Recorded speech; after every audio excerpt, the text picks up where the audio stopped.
इसमें एक दर्द है, एक हसरत है और शिकायत भी है और एक अपने दिल की कैफियत का इजहार भी है।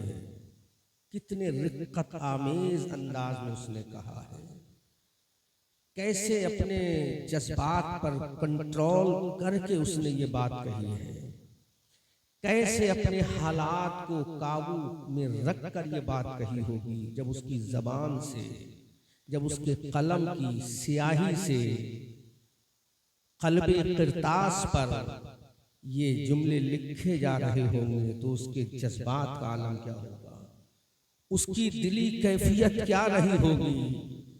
किस कौम के बारे में, पहले से किस कौम के बारे में जिस कौम का झंडा कभी पूरी शानो शौकत के साथ पूरब से लेकर पश्चिम तक, उत्तर से लेकर दक्षिण तक लहरा रहा था। जिस कौम के शानो शौकत का झंडा पूरी दुनिया में रूए जमीन के एक खित्ते परेशान से लहरा रहा था कि कहने वाला कह रहा था जमाना बड़े शौक से सुन रहा था, जमाना बड़े शौक से सुन रहा था, हम ही सो गए दास्ता कहते कहते। उसने अपने जज्बात को कंट्रोल में रखकर अपने हालात की अक्कासी करने की कोशिश की है और उस उम्मत को ये पैगाम दिया है कि दरसे कुरान अगर हमने न भुलाया होता, दरसे कुरान वो कुरान जो कभी गारे हिरा में इक़रा बिस्मि रब्बिकल्लज़ी खलक़ खलक़ल इंसान मिन अलक़ इक़रा व रब्बुकल अकरमुल्लज़ी अल्लमा बिल क़लम की शक्ल में सैयदुल मलाइका जिब्रील अमीन जब बारगाहे रिसालत में लेकर हाजिर होते हैं तो मेरे आका ने यही कुरान इब्ने अबू कहाफा को सुनाया था, इब्ने अबी खत्ताब को सुनाया था, अफ़ान के लख्ते जिगर को सुनाया था, अबू तालिब के चहीते बेटले अली मुर्तजा को सुनाया था। यही कुरान जब मेरे मुस्तफा ने हजरत तलहा अंसारी को सुनाया था, हजरत अबू अय्यूब अंसारी को सुनाया था, हजरत सुहैब रूमी को सुनाया था, जब यही कुरान मेरे आका ने हजरत बिलाल हबशी को सुनाया था, जब यही कुरान मेरे आका ने हजरत सलमान फारसी को सुनाया था, जब यही कुरान मेरे आका ने मक्का के गांव के रहने वालों को सुनाया था, तो नतीजा क्या निकला। इधर मुस्तफा कुरान सुना रहे हैं, उधर अबू बकर कुरान सुन रहे हैं, इधर मुस्तफा कुरान सुना रहे हैं, उधर उमर कुरान सुन रहे हैं, इधर मुस्तफा कुरान सुना रहे हैं, उधर उस्मान गनी कुरान सुन रहे हैं। तो दुनिया ने देखा सुनाने वाला आमना का लाल था और सुनने वाला अबू बकर था। तो कायनात ने देखा जिसने कुरान को सुनकर अमल कर लिया वो दुनिया में सिद्दीक अकबर बन गया, वो फारूक आज़म बन गया, वो उस्मान गनी बन गया, वो अली मुर्तजा शेर खुदा फातह नारे तकबीर। भाई बहुत अच्छा खिताब हो, जैसा खिताब वैसे दार होना चाहिए। मोहब्बत से बोलिए नारे तकबीर, नारे रिसालत, मसके आला हजरत, फैज़ाने आला हजरत, फैज़ाने हुजूर मुफ्ती आज़म हिंद, फैज़ाने हुजूर ताजुस्सरिया हजरत अल्लामा मुफ्ती अहसन साहिब क़िबला।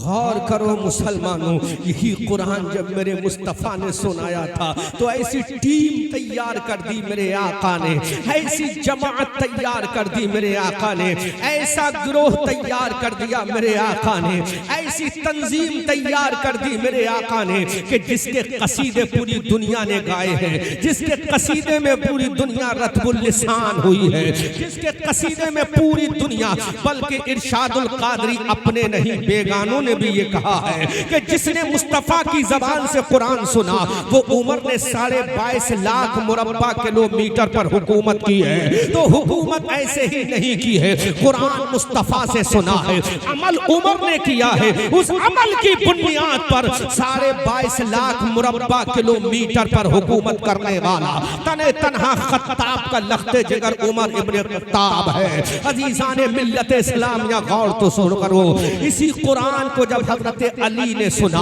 मुस्तफ़ा की जबान से सुना, तो हजरत अली ने तन्हा सुना ही नहीं बल्कि एक एक हर्फ पर अमल किया, एक एक सेंटेंस पर अमल किया, कुरान की एक एक आयत पर अमल किया। जब हजरत अली ने अमल किया तो नतीजा क्या निकला?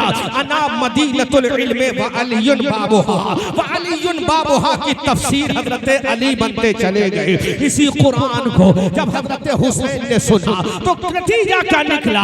जन्नती जवानों के इमाम बन गए। इसी कुरान को जब हजरत बिलाल हबशी ने सुना तो बिलाल हबशी काबे की छत पे खड़े होने वाले मुअज्जिन बन गए। और बल्कि बुखारी की हदीस है, बुखारी की हदीस में आका ने फरमाया क़ाल नबी सल्लल्लाहु तआला अलैहि वसल्लम समिअतु दफ़्फ़ाना अलैका बैना यदैया फिल जन्नह।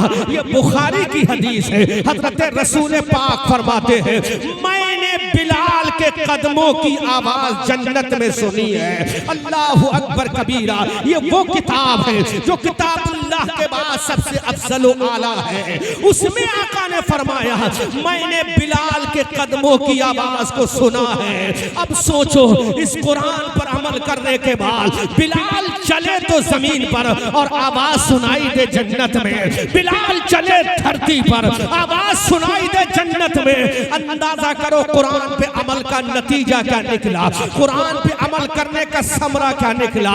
अजीज़ाने मिल्लत इस्लामिया, इसी कुरान को जब हजरत अब्दुल कादिर ने पढ़ा था तो दुनिया ने देखा गौसे आजम वही बने थे।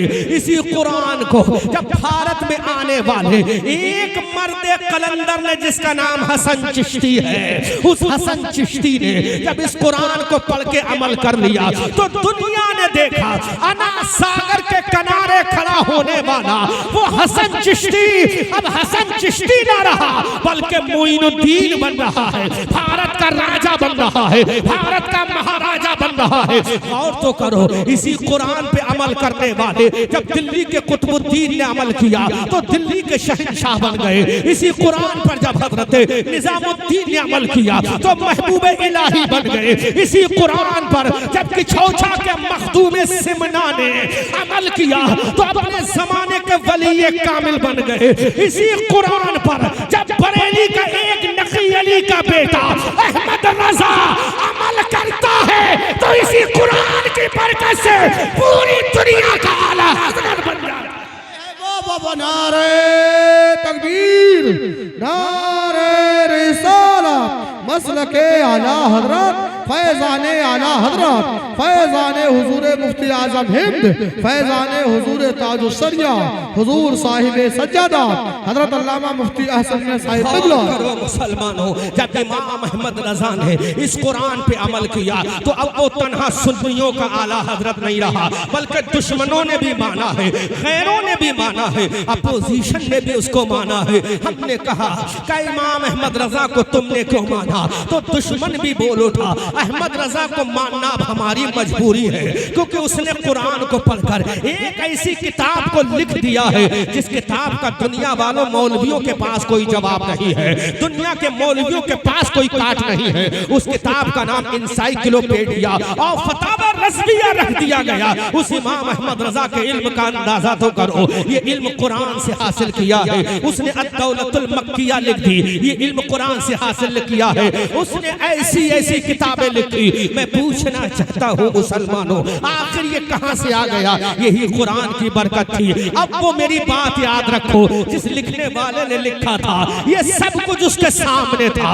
अबू बकर की सदाकत भी उसके सामने थी, उमर के जलवे भी उसके सामने थे, उस्मान की शान भी उसके सामने थी, उमर का जाहो जलाल भी उसके सामने था, हजरत अली की जुल्फ़िकार भी उसके सामने थी। कौन सी जुल्फ़िकार? जिसके बारे में बरेली के आला हजरत कहते हैं सौदा दरदरान के शहंशाह कहते हैं, सुन्नियों के इमाम कहते हैं, हमारी आन कहते हैं, हमारी जान कहते हैं, साहिब कंजुल ईमान कहते हैं, इब्ने नकी अली खान कहते हैं, नबीर रजा अली खान कहते हैं कि पहरे ताजी में अली मैदान में, पहरे ताजी में अली मैदान में सर झुके रहते हैं तलवारों के। अजीजान मिल्लत इस्लामिया, कौन इमाम अहमद रजा जिसने अली के बारे में कहा असले नस्ले सफा वजह वस्ले खुदा बाबे फजले विलायत पे लाखों सलाम, मुर्तजा शेर हक अशजउल अशजई साकिए शीरो शरबत पे लाखों सलाम। अजीजान मिल्लत इस्लामिया, इसी कुरान पे जब अमल किया तो लिखने वाले के सामने अली की जुल्फ़िकार भी थी, लिखने वाले के सामने हजरत बिलाल का सब्र भी था, लिखने वाले के सामने हजरत सुमैया की कुर्बानी भी थी, लिखने वाले के सामने हजरत अम्मार का सब्र भी था, लिखने वाले के सामने हजरत यासिर की जाबाजियां भी थी, लिखने वाले के सामने सहाबा की अजमत भी थी, ताबई का प्यार भी था। अब उस लिखने वाले ने इस उम्मत को पैगाम दिया, दरसे कुरान, दरसे कुरान, दरसे कुरान। अगर हमने न भुलाया होता तो ये जमाना ना जमाने ने दिखाया होता। अरे वो जमाने में मुअज़्ज़ज़ थे, मुसलमान होकर हम ज़लीलो ख्वार हुए तारिके कुरान। आज वो ना आता है, वो जमाने में मुअज़्ज़ज़ थे, मुसलमान होकर, वो जमाने में मुअज़्ज़ज़ थे, मुसलमान होकर हम ज़लीलो ख्वार हुए तारिके कुरान होकर। अब मैं आपसे पूछता हूँ, अपने दिल पे हाथ रखो। मैंने इतनी लंबी तमहीदी गुफ्तगू की है, हालांकि मैं इस चीज को आज नहीं बयान करना चाहता था। मैं 2-4 मिनट की गुफ्तगू लेकर आया था, लेकिन मैंने तमहीदी गुफ्तगू इसलिए कर ली शायद तुम्हारे जज्बात बेदार हो जाएं, शायद तुम्हारा नसीबा बेदार हो जाए। लिखने वाले ने कहा था, दरसे कुरान अगर हमने न बुलाया होता, ये जमाना न जमाने ने दिखाया होता। वो जमाने में मुअज़्ज़ज़ थे, मुसलमान होकर हम ज़लीलो ख्वार हुए तारिके कुरान होकर। मुसलमानों, अपने दिलों पर हाथ रखो। अब मैं आपसे पूछना चाहता हूँ, गुनाह का इजहार मत करना, आप इजहार मत करना। जरा सोचो तो सही, आज हमारे समाज में कितने प्रतिशत कुरान की तिलावत होती है? आज हमारे महल्लों में कितने प्रतिशत कुरान की तिलावत होती है? सुबह को सूरज निकलता है, शाम को सूरज गुरूब हो जाता है, कुरान गिलाफ में बंद था, बंद है, बंद रहता है। हमारे घरों की दीवारों में कुरान रखा है, हमारे घरों के दरवाजों में कुरान रखा है, हमारे घरों के दरीचों में कुरान रखा है, हमारे घरों की अलमारियों में कुरान रखा है, हमारे घरों की ऊंची जगहों पे कुरान रखा है। कुरान तो रखा है, लेकिन पढ़ने की हमें तौफीक नहीं है। इतनी ऊंची जगहों पर हमने कुरान रख दिया कि शायद हाथ से उठाना चाहे तो ना उठा सके, सीढ़ी की जरूरत आती है, स्टूल की जरूरत पड़ती है। हमने इतना ऊंचा करके कुरान को रख दिया, इतनी ऊंची अलमारी पे रख दिया। मुसलमानों, अपने सीने पे हाथ रख के देखो, जिस इल्म को तुम तलाश अखबारों में करते हो, जिन उलूम को तलाश तुम यूनिवर्सिटी में करते हो, जिन एजुकेशन को तुम तलाश कॉलेजों में करते हो, जिस शिक्षा को तलाश तुम बड़े बड़े स्कूल और कॉलेज, कॉन्वेंट स्कूलों में करते हो, दुनिया की यूनिवर्सिटी में करते हो, ऑक्सफोर्ड की यूनिवर्सिटी में करते हो, लंदन और ब्रिटेन और अमेरिका की यूनिवर्सिटी में जिस तालीम को तुम तलाश करते हो, जिस इल्म के तुम मतलाशी हो, अरे वो इल्म कहीं नहीं मिलेगा। अखबार पढ़ते जाओ, वो इल्म नहीं मिलेगा। यूनिवर्सिटी जाओ, वो इल्म नहीं मिलेगा। कॉलेजेस में जाओ, वो इल्म नहीं मिलेगा। एकेडमी में चले जाओ, वो इल्म नहीं मिलेगा। हमने कहा मौला, ऐसी कौन सी चीज है जहां तमाम इल्म मिले, जहां तमाम एजुकेशन मिले, जहां तमाम शिक्षा मिले, जहां तमाम तालीम मिले। अल्लाह अकबर कबीरा, उलमा इस जुमले पर दुआओं से नवाजिएगा। हाँ, सारी दुनिया में जाओ, 1-2 इल्म मिलेगा, लेकिन मौला कोई ऐसी भी शय है, कोई ऐसी भी चीज है जहां तमाम उलूम मिल जाए। दुनिया का इल्म भी हो, आखिरत का इल्म भी हो, कब्र का इल्म भी हो, हश्र का इल्म भी हो, मीजान का इल्म भी हो, लिवाउल हम्द का इल्म भी हो। ऐ मेरे मौला, क्या कोई ऐसी किताब नाजिल हुई है जिसमें तमाम एजुकेशन मौजूद हो? यूनिवर्सिटी में जो पढ़ाया जाता हो वो भी इल्म मौजूद हो, कॉलेजों एकेडमी में जो पढ़ाया जाता हो वो भी इल्म मौजूद हो। तो रब का कुरान डंके की चोट पे बबाने दुहल कहता है, तिब्यानल लिकुल्लि शै, हर चीज का बयान कुरान के अंदर मौजूद है। अब मुसलमानों जरा गौर तो करो, हर चीज का बयान कुरान में मौजूद है। तिबियानन लिकुल्लि शै, इन हुफ़ाज़ से पूछो ये कुरान की आयत है, इन उलमा से पूछो ये कुरान की आयत है, इन कारियों से पूछो ये कुरान की आयत है। तिबियानन लिकुल्लि शै, हर चीज का बयान कुरान में मौजूद है। वला रत्बिन वला याबिसिन इल्ला फी किताबिन मुबीन, हर खुश्की का बयान कुरान में है, हर तरी का बयान कुरान में है। अल्लाहु अकबर कबीरा। अब अंदाजा करो मुसलमानों, जिस कुरान को हमें पढ़ना था उस कुरान को हमने छोड़ दिया। अरे अखबार हमें खबर देगा तो झूठी देगा, लेकिन कुरान खबर देगा तो सच्ची देगा। कुरान खबर देगा तो सच्ची देगा। अल्लाहु अकबर कबीरा। मैं एक जुमला इरशाद अल कादरी और बोलने की जसारत कर रहा हूँ उलमा की दुआओं के सदक़े में। अखबार हमें खबर देगा तो झूठी देगा, कुरान हमें खबर देगा तो सच्ची देगा। और ऐसी खबर देगा कि अखबार हमें 24 घंटे के बाद खबर बताता है। अगर 12 तारीख में कोई हादसा रोनुमा हुआ तो 13 तारीख का अखबार प्रिंट करके हमें बताएगा, 13 तारीख का अखबार हमें बताएगा। अगर 10 तारीख में कोई वाकया वजूद में आया तो वो 11 में बताएगा। लेकिन आओ कुरान को देखो, आओ कुरान की अजमत को देखो, आओ कुरान की रिफत को देखो, आओ कुरान की शान को देखो, आओ कुरान की बुलंदी को देखो। खड़े हो जाए, खड़े हो जाए। नारे आप हज़रात बैठ जाएं। इस वक्त हमारी नज़रों में के सामने गुले गुलज़ारी रज़वियत, शेर क़ादरियत, नबीर आला हज़रत, दिलबंदे रेहान मिल्लत, बदरुश शरीआ हज़रत अल्लामा मौलाना